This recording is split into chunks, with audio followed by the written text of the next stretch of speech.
хора, вие сте с поредния видеоклип за мен и моят живот. Днес ще говорим за победителите животни. Добре, знам, че много хора мислят, че някои животни са ужасно сладки. Други хора мислят, че някои животни са ужасно опасни. Моята котка в момента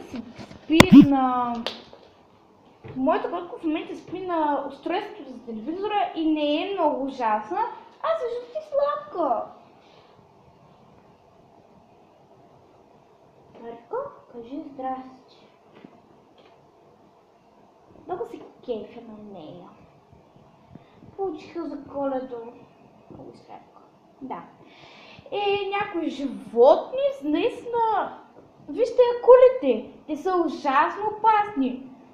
Добре, само с една захапка вие можете да умрете от нея.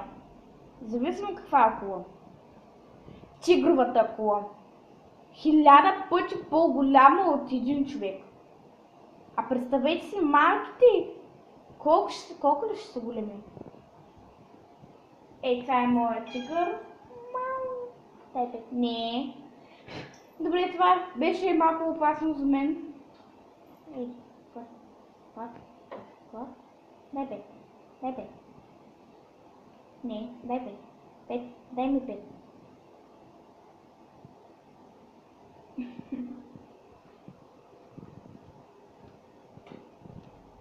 Дай пет. Дай пет.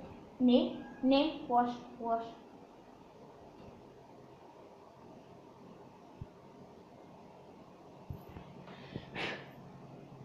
Ако някой котка като